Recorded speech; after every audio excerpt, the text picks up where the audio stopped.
reason I've gotten the question multiple times, basically along the lines of, isn't it so much more work to be the owner of a practice rather than working as an associate? The idea is like, it's way too much work to be an owner. I would rather be an associate because it's easier to be an associate than to be an owner. It's really hard for me to relate to this question because in my experience and in the experience of a lot of other dentists that I know, it is so much less work to be the owner of a practice rather than working as an associate. When you own the practice, you literally get to set up the business however you like. You get to work the hours that you want to work.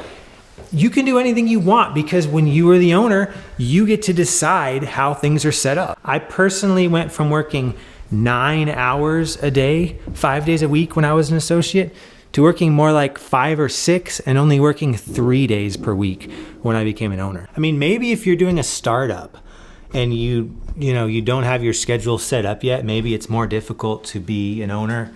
But like if you buy a practice and if you do this thing right, it is so much easier to be an owner than to be an associate. When I went from being an associate to being an owner, I literally worked half as many hours and was making at least twice as much. So today I want to go through and show you how I personally set up my schedule. You don't have to do it this way, but the point is when you're an owner, you can set up your schedule however you like. You can work as many hours as you want. And literally at any point, if you decide you want to change your schedule, you can change it because you're the boss, you get to decide. And then at the end, I'm also going to go through a few other schedules that I've seen dentists follow that I thought were interesting and worth mentioning. So I personally set up my schedule to where I was working 3 days per week. As a practice owner, 3 days per week is honestly plenty. You can easily make $400,000 to $600,000 a year while working 3 days a week. As long as you're smart with how you schedule your time, you can literally set up your schedule however you like to. Ideally, you're gonna have at least 2 hygienists, and ideally you're gonna have a good office manager that's going to be able to fill in spots when patients cancel. Of course, you need to make sure you're comprehensively treatment planning and that you're able to see at least, 2 to 3, maybe 4 patients at a time. Especially once you get smart with doing same-day treatment, you can produce so much in one day if you're smart about how you do it. So for me personally, because I knew that I was only gonna be working 3 days a week, I decided, wouldn't it be nice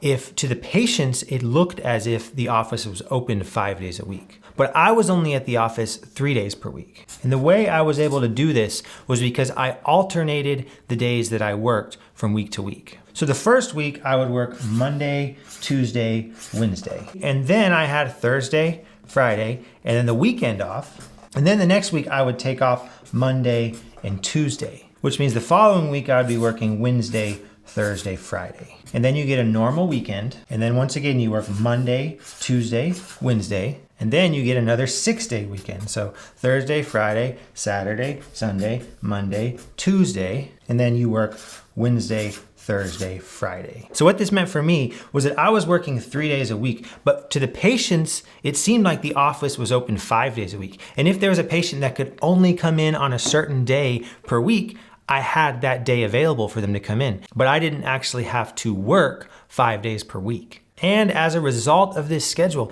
literally every other week, I got a 6-day weekend. There were some times where I would go on trips and I would schedule a flight Wednesday evening so that I literally would have an entire week off before I came back to work, and I didn't even have to take any time off. You can literally have 26 vacation weeks per year without actually taking any time off. And there were a few times where I just took 3 days off, but because the way the schedule was set off, when you take 3 days off of work, you actually get 13 days off work. I'm certainly not saying this schedule is for everyone, but if for whatever reason you have a lifestyle where you need to have a lot of time off from work, you can still have a full-time schedule as a dentist. Understand that before having this schedule, I was working 5 days a week, 8 to 5 at an associate job. When I took over the practice and adopted to this schedule, all of a sudden I had an enormous amount of free time and I was making twice as much as I was making at that associate job. Now I do want to caution you that you might have a lot more free time than you realize. I honestly have never had that much free time, except for maybe when I was in like elementary or middle school during the summer. The types of things that you can do when you're a dentist are just not like any other career. There are very few other jobs where you can take almost 30 weeks off per year for vacation and still be making more than $500,000 per year. I almost don't want to show you this next part because it is just so ridiculous.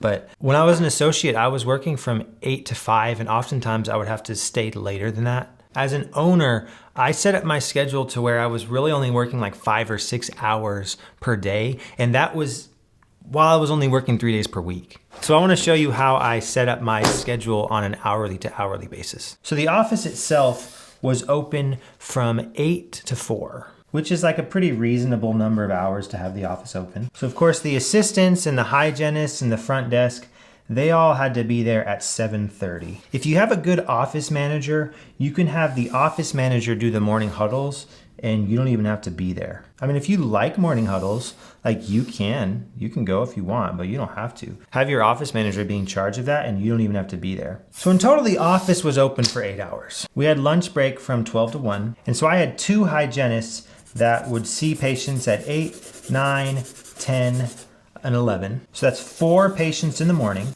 They would have their lunch break from 11 to 1, and then they would have patients from 1 to 4. So that's another 3 patients in the afternoon. If you have a good office manager and a good scheduler, you can make sure that that hygienist schedule is always filled. My hygienist almost never had breaks in their schedule because I made sure that the front desk was always scheduling patients there. We would confirm patients before they came in. And if there was a cancellation, we had a backup list of patients that we could call and quickly fill those hygiene schedules. Now, obviously, you as the dentist are going to have to do hygiene checks, but that doesn't mean that you have to be there at 8 a.m. So the hygienists were there at 7:30 getting set up. They saw their first patient at 8.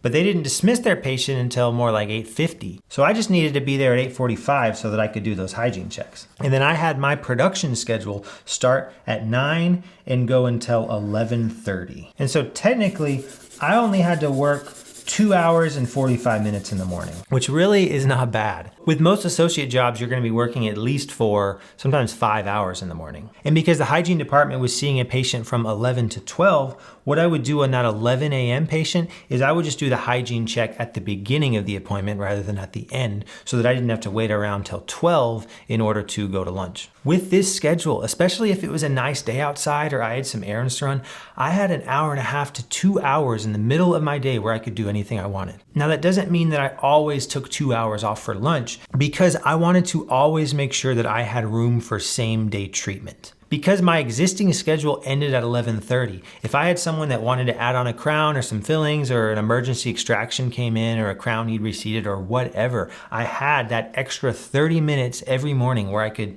add on procedures and still go to lunch at noon. So after lunch, I scheduled my first patient at 1:30. This gave me plenty of time to do the hygiene check on the 1 p.m. patients. And then I ended my schedule at 3:30, which once again meant I could do the hygiene check on the 3 p.m. patient at the beginning of the appointment, so I didn't have to stay around till 4 to do the hygiene check at the end. So on days that I didn't have any same-day treatment, I would work 2 hours and 45 minutes in the morning and 2 hours in the afternoon. And I'm already anticipating people saying, well, that's just when you were seeing patients. You were actually there at the office doing things before and after that. Honestly, not really. I really was only at the office during these times.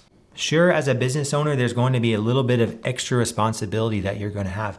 But honestly, I was able to outsource the majority of that to the office manager. And then the small number of things that I had to do, I was able to find time, after I anesthetized the patient, go back to the office for 7 or 8 minutes and work on the thing I needed to do and then get back to the patient. Think about all the time you waste as an associate sitting around at the office just waiting for patients to show up. When you're the owner of a business, you don't have to do that. You can set up your schedule to where when you're there, you're seeing patients, you're working hard.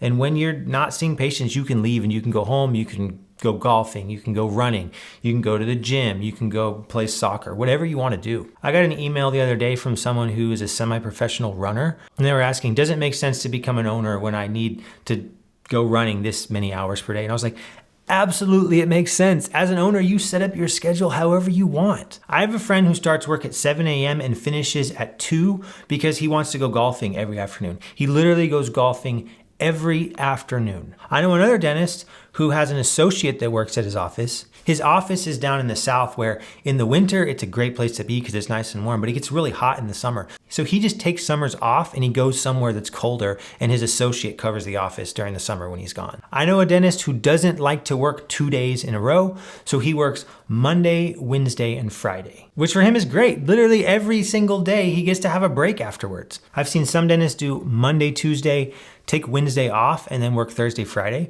They're working 4 days a week, but they still get a mid-week break. And then this one personally wouldn't be for me, but some dentists just really love doing clinical dentistry and they're at a point in their lives and they really want to produce a lot. I know dentists who work Monday, Tuesday, Wednesday, Thursday, Friday, Saturday, and they love it. They're working all the time. They're making a huge amount of money. I literally know a dentist who is making like $1.5 million in profit. I think he's producing like 3 or 4 million per year because he's working Monday through Saturday. That's not for me. I wouldn't want to produce that much, but it works for him and he loves it. I also know another dentist who he only works weekends. He has a clinic that's aimed at emergency treatment. He just does Saturday and Sunday, and then he has the entire week off to do whatever he wants to do. When I first graduated from school, I actually went and worked with him sometimes on Sundays. And there were some days where he was literally making $7,000 to $8,000 in a single day working at this emergency clinic. I went through and actually did the math on how much money he was making. He was making more than I was working as an associate who was working 5 days a week, but he was only working 2 days a week. And he was just doing extractions. Like 95% of the work he was doing was extractions. When you're the practice owner, you set up your schedule however you like. Now, one more thing I want to talk about. I briefly mentioned same-day treatment. Same-day treatment is one of the most profitable things that you can do as a dentist. That's why I set up my schedule with space in order to allow same-day treatment. The advantage was on days that I had patients that wanted to do same-day treatment, I had space available. But on the days that I didn't have any treatment to put in those spots, I could just go home. So with a dental office, the vast majority of the expenses are fixed expenses. This means the more procedures that you can do in a day, the more profitable those procedures are going to become. And because the majority of the expenses are fixed, like rent and payroll, the biggest expense in a dental office is always going to be payroll. And most employees are going to expect to be given a certain number of hours, and they're going to expect to make a certain amount per week. You're going to be paying your front desk staff,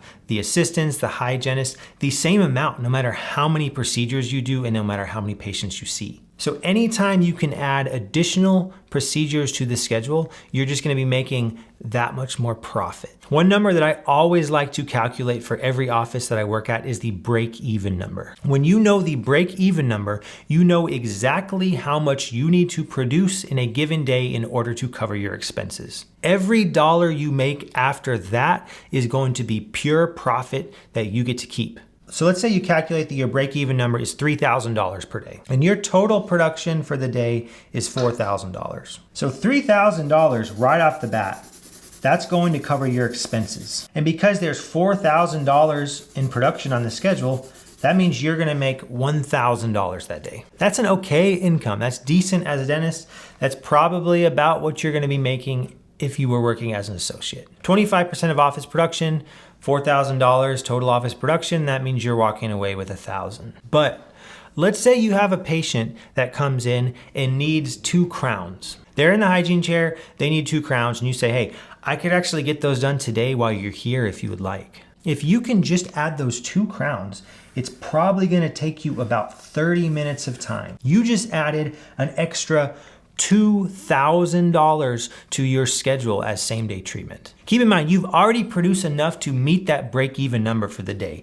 So any additional production you do is going to be pure profit. Now, instead of making $1,000 that day, you have now made $3,000 that day. You've tripled your income for the day just by doing an additional 30 minutes of work. The first 3/4 of your day was spent just working to cover the expenses at your practice. But if you can increase your production by doing same-day treatment, you have now tripled the amount of money that you're going to be taking home that day. Same-day treatment is so incredibly profitable. And keep in mind that every time a patient leaves the door, there's a pretty high chance that they're not going to come back to have that treatment done. So if you can just get it done that day, you are guaranteeing that that patient is actually going to follow through with the treatment because you've already done it. So overall, I just wanted to make the point that as a practice owner, you have so much control over your schedule. Because you are the owner of the practice, you don't have to listen to some office manager. Instead, you get to tell the office manager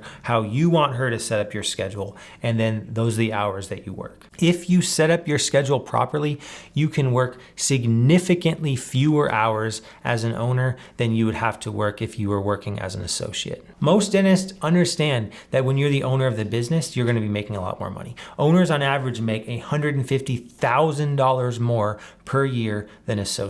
But oftentimes new dentists don't understand that when you have your practice set up properly, you can work fewer hours and make more money as an owner. If it's your first year out of school, you're still getting your speed up, you're still getting used to the handpiece, you're getting used to the office, it's fine. You're working as an associate for a year, maybe 2. But if you have been working as an associate for 3, 4, 5, 6+ years, I really want to challenge you to sit down and just consider your life and say, hey, I could be working significantly less and making significantly more money. I just need to take a little bit of time and effort to start looking at practices to buy. I think a lot of associates have built up ownership in their minds to something that's somehow scary and difficult and gonna be this huge challenging thing. 99.9% of the things that you're doing as an owner are going to be the exact same things you're doing as an associate. If you made it into dental school and then made it through dental school and then are able to make it through an entire year of seeing difficult patients, then that's all you need. You are ready to be an owner. If you're not sure where to start, I have a ton of videos and podcast episodes that you can check out. And then if you want a little bit more help, that's what I do. I help dentists buy practices. Reach out if you'd like any help. I wish you the best of luck and good luck on your journey towards practice ownership.